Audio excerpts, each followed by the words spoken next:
हरे कृष्णा। युधिष्ठिर महाराज ने कहा, पितामह, जो शूरवीर शत्रु के साथ डट कर युद्ध करते हैं, कभी पीठ नहीं दिखाते, वे सम्रांगण में मृत्यु को प्राप्त होकर किन लोकों में जाते हैं, ये भी मुझे बताइए। भीष्म पितामह ने कहा, युधिष्ठिर, इस विषय में अम्बरीश और इंद्र के संवाद रूप एक इतिहास का उदाहरण दिया जाता है। नाभाग पुत्र अम्बरीश ने अत्यंत दुर्लभ स्वर्ग लोक में जाकर देखा कि उनका सेनापति देवलोक में इंद्र के साथ विराजमान है। वह संपूर्णता तेजस्वी दिव्य श्रेष्ठ विमान पर बैठकर ऊपर ऊपर चला जा रहा था। अपने शक्तिशाली सेनापति को अपने से भी ऊपर होते देखकर सुदेव की उस समृद्धि का प्रत्यक्ष दर्शन करके उदार बुद्धि राजा अम्बरीश आश्चर्य से चकित हो उठे और इंद्रदेव से बोले। अम्बरीश महाराज ने पूछा, देवराज, मैं समुद्र पर्यंत सारी पृथ्वी का विधिपूर्वक शासन और संरक्षण करता था। शास्त्र की आज्ञा के अनुसार धर्म की कामना से चारों वर्णों के पालन में तत्पर रहता था। मैंने घोर ब्रह्मचर्य का पालन करके गुरु के बताए हुए आचार और गुरु की सेवा के द्वारा धर्म पूर्वक वेदों का अध्ययन किया और राजशास्त्र की विशेष शिक्षा प्राप्त की। सदा ही अन्न पान देकर अतिथियों का, श्राद्ध कर्म करके पितरों का, स्वाध्याय की दीक्षा लेकर ऋषियों का और उत्तम उत्तम यज्ञों का अनुष्ठान करके देवताओं का पूजन किया। देवेंद्र, मैं शास्त्रोक्त विधि के अनुसार क्षत्रिय धर्म में स्थित होकर सेना की देखभाल करता और युद्ध में शत्रुओं पर विजय पाता था। देवराज, ये सुदेव पहले मेरा सेनापति था। शांत स्वभाव का एक सैनिक था, फिर ये मुझे लांग कर कैसे जा रहा है। इंद्रदेव, इसने ना तो बड़े बड़े यज्ञ किए, ना विधि पूर्वक ब्राह्मणों को तृप्त किया। यही वह सुदेव आज मुझको लांग कर ऊपर कैसे जा रहा है। मुझे ऐसा ऐश्वर्य कहाँ से प्राप्त हो इसे ऐसा ऐश्वर्य कहाँ से प्राप्त हो गया जो संपूर्ण देवताओं के लिए अत्यंत दुर्लभ है। इंद्र ने कहा, पृथ्वीनाथ, नरेश्वर, पूर्व काल में जब आप धर्म के अनुसार भलीभांति इस पृथ्वी का पालन कर रहे थे, उस समय सुदेव ने जो पराक्रम किया था उसे आपने प्रत्यक्ष देखा था। महिपाल, उन दिनों आपके 3 शत्रु थे, संयम, व्यम और महाबली स्वयं। वे सब के सब आपका अहित करने वाले थे।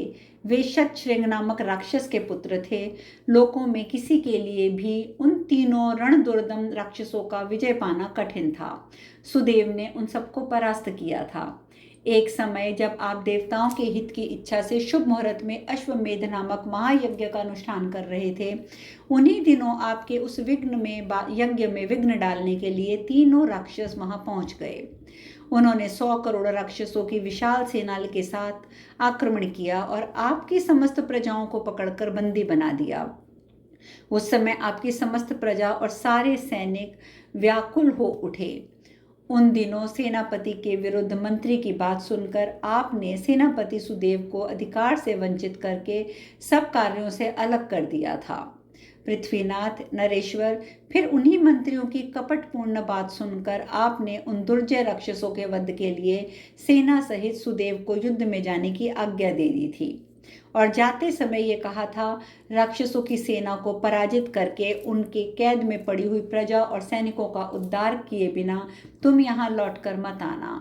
नरेश्वर, आपकी ये बात सुनकर सुदेव ने तुरंत ही प्रस्थान किया और उस स्थान पर गया जहाँ की आपकी प्रजा बंदी बना ली गई थी।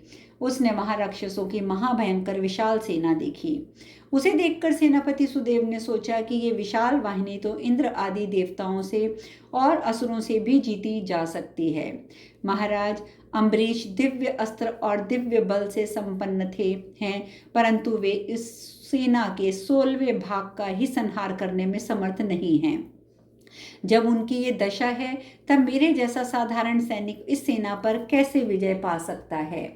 राजन, ये सोचकर सुदेव ने अब फिर सारी सेना को वहीं वापस भेज दिया जहां आप उस समस्त कपटी मंत्रियों के साथ विराजमान थे। तदंतर सुदेव ने शमशानवासी महादेव जगदीश्वर रुद्रदेव की शरण ली और उन भगवान वृषध्वज का स्तवन किया। स्तुति करके वह खड्ग हाथ में लेकर अपना सिर काटने को उद्यत हो गया। तब देवाधिदेव महादेव ने करुणावश सुदेव का वह खड्ग सहित दाहिना हाथ पकड़ लिया और उसकी ओर स्नेहपूर्वक देखकर कहा, पुत्र, तुम ऐसा साहस क्यों करना चाहते हो, मुझसे कहो। इंद्र कहते हैं, राजन, तब सुदेव ने महादेव जी को पृथ्वी पर मस्तक रखकर प्रणाम किया और इस प्रकार कहा, भगवान सुरेश्वर, मैं इस राक्षस सेना को युद्ध में नहीं जीत सकता, इसलिए इस जीवन को त्याग देना चाहता हूँ। महादेव जगतपते, आप मुझ आर्त को शरण दें। मंत्रियों सहित राजा अम्बरीश मुझ पर कुपित हुए बैठे हैं। उन्होंने स्पष्ट रूप से आज्ञा दी है कि इस सेना को पराजित किए बिना तुम लौटकर मत आना। तब महादेव जी ने पृथ्वी पर नीचे मुख किए पड़े हुए महामना सुदेव से समस्त प्राणियों के हित की कामना से कुछ कहने की इच्छा की। पहले उन्होंने गुण और शरीर सहित धनुर्वेद को बुलाकर रथ, हाथी, घोड़ों से भरी हुई सेना का आवाहन किया जो दिव्य अस्त्र शस्त्रों से विभूषित थी। उसके बाद उन्होंने उस महान भाग्यशाली रथ को भी वहां उपस्थित कर दिया जिससे उन्होंने त्रिपुर का नाश किया था। फिर पिनाक द्वारा नामक धनुष, अपना खड्ग और अस्त्र भी भगवान शंकर ने दे दिए, जिसके द्वारा उन भगवान त्रिलोचन ने समस्त असुरों का संहार किया था। तदंतर महादेव जी ने सेनापति सुदेव से इस प्रकार कहा। रुद्र बोले, सुदेव, तुम इस रथ के कारण देवताओं और असुरों के लिए भी दुर्जय हो गए हो, परंतु किसी माया से मोहित होकर अपना पैर पृथ्वी पर ना रख देना। इस पर बैठे रहोगे तो समस्त देवताओं और दानवों को जीत लोगे। यह रथ सहस्त्रों सूर्यों के समान तेजस्वी है। राक्षस और पिशाच ऐसे तेजस्वी रथ की और देख भी नहीं सकते, फिर तुम्हारे साथ युद्ध करने की तो बात ही क्या है। इंद्र कहते हैं, राजन, तत्पश्चात सुदेव ने उस रथ के द्वारा समस्त राक्षसों को जीत कर बंदी बनाकर प्रजाओं को बंधन से छुड़ा लिया और समस्त शत्रुओं का संहार करके विमय के साथ महाबाहो युद्ध करते समय स्वयं भी मारा गया। साथ ही इसने इस युद्ध में विमय को भी मार डाला। इंद्र महाराज बोले, तात, इस सुदेव ने बड़े विस्तार के साथ महान रण यज्ञ संपन्न किया था। दूसरा भी जो मनुष्य युद्ध करता है उसके द्वारा इसी तरह संग्राम यज्ञ संपादित होता है। कवच धारण करके युद्ध की दीक्षा लेने वाला प्रत्येक योद्धा सेना के मुहाने पर जाकर इसी प्रकार संग्राम यज्ञ का अधिकारी हो जाता है। ये मेरा निश्चित मत है। अम्बरीश ने पूछा, शतक्रतो, इस रणयज्ञ में कौन सा हविष्य है, क्या धृत है, कौन सी दक्षिणा है, इसमें कौन से ऋत्विज बताए गए हैं, ये मुझसे कहिए। इंद्र ने कहा, राजन, इस युद्ध में हाथी ही ऋत्विज है, घोड़े अवर युद्ध हैं और शत्रुओं का मांस ही हविष्य है और उनके रक्त को ही धृत कहा गया है। सियार, गीद, कौवे, अन्य मांसभक्षी पक्षी उस यज्ञशाला के सदस्य हैं जो यज्ञ विशिष्ट धृत रक्त को पीते और उस यज्ञ में अर्पित हविष्य मांस को खाते हैं। प्रास, तोमर समूह, खड़ग, शक्ति, फरसे आदि चमचमाते हुए तीखे और पानीदार शस्त्र यज्ञकर्ता के लिए सुकृत का काम करते हैं। धनुष के वेग से दूर तक जाने के कारण जो विशाल आकार धारण करता है वह शत्रु के शरीर को विदीर्ण करने वाला तीखा सीधा पैना बाण ही यजमान के हाथ में स्थित महास्त्र है जो व्याघ्र चर्म की म्यान में बंधा रहता है, जिसकी मूठ हाथी के दांत की बनी होती है और जो गजराजों के शुंड दंड के को काट लेता है, वह खड्ग उस युद्ध में स्वयं का काम देता है। वीरों के शरीरों से संग्राम भूमि में बड़े वेग से जो रक्त की धारा बहती है वह समृद्धशालिनी पूर्ण आहुति है। सेना के मुहाने पर जो काट डालो, फाड़ डालो आदि का भयंकर शब्द सुनाई देता है वही सामगान है। सैनिक रूपी सामगान गायक शत्रुओं को यमलोक में भेजने के लिए मानव समागम करते हैं। शत्रुओं की सेना का प्रमुख भाग उस वीर यजमान के लिए हविर्धान का पात्र बताया गया है। हाथी, घोड़े, कवचधारी वीर पुरुषों के समूह ही उस युद्ध कवच में शेन चित नामक अग्नि हैं। सहस्त्रों वीरों के मारे जाने पर जो कबंध खड़े दिखाई देते हैं वे मानो उस शूरवीर के यज्ञ में खदिर काष्ठ के बने हुए 8 कोण वाले यूप कहे गए हैं। जब लुटेरे ब्राह्मण के धन का अपहरण करते हैं उस समय वीर पुरुष उनके साथ किए जाने वाले युद्ध में अपने प्रिय शरीर को त्यागने के लिए जो उद्यम करता है अथवा जो देव रूपी यूप उत्सर्ग करके प्रहार ही कर बैठता है उसका वह युद्ध ही अनंत दक्षिणाओं से युक्त यज्ञ कहलाता है। जो शूरवीर अपने स्वामी के लिए सेना के मुहाने पर खड़ा होकर पराक्रम प्रकट करता है, भय से कभी पीठ नहीं दिखाता है, उसको मेरे सामने समान तीनों लोगों की प्राप्ति होती है। जिसने युद्ध में युद्ध वेदी के नीले चमड़े की बनी हुई म्यान के भीतर रखे जाने वाली तलवारों और परिक के समान मोटी मोटी भुजाओं से बिछ जाने वाली तैयारी की है, उसे वैसे ही लोग प्राप्त होते हैं जैसे मुझे मिले हैं। जो विजय के लिए युद्ध में डटकर शत्रुओं की सेना में घुस जाता है और दूसरे किसी की सहायता की अपेक्षा नहीं रखता, वह मेरे समान लोगों में जाता है। जिसने यज्ञ की वेदी शत्रुओं के मस्तकों, घोड़ों की गर्दनों और हाथियों के कंधों से बिछ जाती हो, उस वीर को मेरे जैसे लोगों की प्राप्ति होती है। जब अपनी सेना और शत्रु सेना एक दूसरे के सामने व्यूह बनाकर उपस्थित होती है, उस समय दोनों में से जिसके सम्मुख केवल जन शून्य आकाश रह जाता है, वह निर्जन आकाश ही उस वीर के लिए युद्ध यज्ञ की वेदी है। उस स्थान पर मानो सदा यज्ञ होता है और तीनों वेद और त्रिविध अग्नि सदा ही प्रतिष्ठित रहती है। जिनके रक्त के वेग से केश, मांस और हड्डियों से भरी हुई रणयज्ञ की वेदी अवलंबित होती है, वह वीर परम योद्धा गति को प्राप्त होता है। युद्ध स्थल में मारे गए शूरवीर के लिए किसी प्रकार भी शोक नहीं करना चाहिए। वह मारा गया शूरवीर स्वर्गलोक में प्रतिष्ठित होता है, अतः कदापि शोचनीय नहीं होता है। युद्ध में मारे गए वीरों के लिए उसके आत्मीय जन ना तो स्नान करना चाहते हैं, ना अशौच संबंधी कृत्य का पालन, ना अन्न दान करने की इच्छा रखते हैं, ना जल दान करने की। उसे जो लोक प्राप्त होता है वह भी मुझे सुनो। युद्ध स्थल में मारे गए शूरवीर की और सहस्त्रों सुंदरी अप्सराएं यह आशा लेकर बड़ी उतावली के साथ दौड़ी जाती हैं कि ये मेरा पति हो जाए। जो युद्ध धर्म का निरंतर पालन करता है, उसके लिए यही तपस्या, पुण्य, सनातन धर्म और चारों आश्रमों का नियम है। युद्ध में वृद्ध, बालक और स्त्रियों का वध नहीं करना चाहिए। किसी भागते हुए की पीठ में आघात नहीं करना चाहिए। जो मुंह में तिनका लिए शरण के लिए आ जाए उससे और कहने लगे कि मैं आपका हूँ, उसका वध भी नहीं करना चाहिए।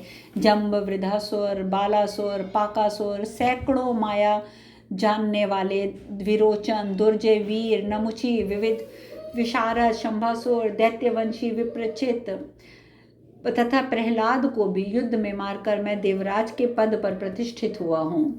भीष्म जी कहते हैं, युधिष्ठिर, इंद्र का ये वचन सुनकर राजा अम्बरीश ने मन ही मन इसे स्वीकार किया और मान गए कि योद्धाओं को तो स्वतः ही सिद्धि प्राप्त होती है।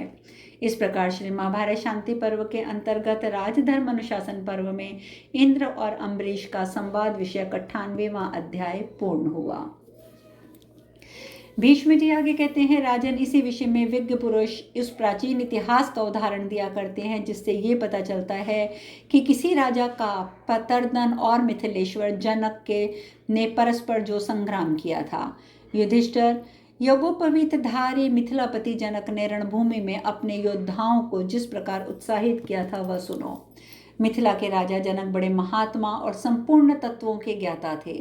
उन्होंने अपने योद्धाओं को योग बल से स्वर्ग और नरक का प्रत्यक्ष दर्शन कराया और उनसे कहा, वीरों, देखो, ये जो तेजस्वी लोग दृष्टिगोचर हो रहे हैं, ये निर्भय होकर युद्ध करने वाले वीरों को प्राप्त होते हैं।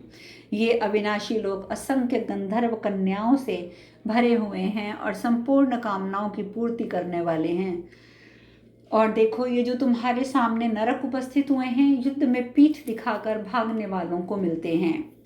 उन स्वर्ग और नरक दोनों प्रकार के लोगों का दर्शन करके तुम लोग युद्ध में प्राण विसर्जन के लिए दृढ़ निश्चय होकर डट जाओ और शत्रुओं पर विजय प्राप्त करो। जिसकी कहीं भी प्रतिष्ठा नहीं है, उस नरक के अधीन ना हो। शूरवीरों का जो सर्वोत्तम स्वर्गलोक का द्वार प्राप्त होता है, उसमें उनका त्याग ही मूल कारण है। शत्रु नगरी पर विजय पाने वाले युधिष्ठिर, राजा जनक के ऐसा कहने पर उन योद्धाओं ने रणभूमि में अपने महाराज का हर्ष बढ़ाते हुए उनके शत्रुओं पर विजय प्राप्त कर ली थी। अतः मनस्वी वीर को सदा युद्ध के मुहाने पर डटे रहना चाहिए। सभी क्षत्रिय उत्तम युद्ध के द्वारा स्वर्गलोक को प्राप्त करने की इच्छा रखते हैं। अतः जैसे मकर समुद्र में शोभ उत्पन्न कर देते हैं, उसी प्रकार वे अत्यंत कुपित होकर शत्रुओं की सेना में हलचल मचाते हैं। यदि अपने सैनिक विषादग्रस्त और शिथिल हो रहे हों तो उनका पूर्ववत व्यू बनाकर उन्हें परस्पर स्थगित करें और उन समस्त लोक योद्धाओं को हर्ष और उत्साह बढ़ाएं जो युद्ध भूमि जीत ली गई हो, जिसकी रक्षा करे उसकी रक्षा करें, परंतु शत्रुओं ने जो सैनिक पराजित होकर भाग रहे हों उनका बहुत दूर तक पीछा नहीं करना चाहिए। राजन, जो जीवन से निराश होकर पुनः युद्ध के लिए लौट पड़ते हैं उनका वेग अत्यंत दुस्सह होता है, अतः भागते हुओं के पीछे अधिक नहीं पड़ना चाहिए। चलने वाले प्राणियों के अन्न है स्थावर, दांत वाले जीवों के अन्न है बिना दांत के प्राणी, प्यासों का अन्न है पानी और शूरवीरों का अन्न है कायर। वीरों और कायरों के पेट, पीठ, हाथ और पैर समान ही होते हैं, तो भी कायर पुरुष जगत में अपमान को प्राप्त होते हैं। अतः भय से आतुर हुए ये मनुष्य के साथ हाथ जोड़कर बारंबार प्रणाम करते हुए सदा शूरवीरों की शरण में आते हैं।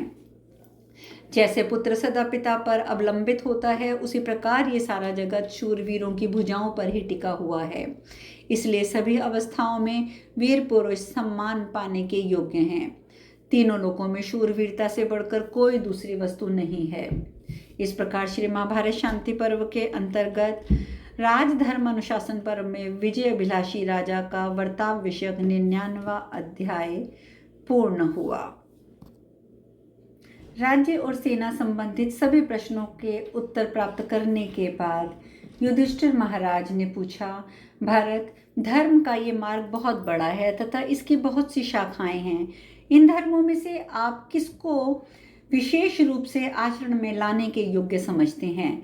सब धर्मों में कौन सा कार्य आपको श्रेष्ठ जान पड़ता है, जिसका अनुष्ठान करके मैं इहलोक और परलोक में परम फल को प्राप्त कर सकूं?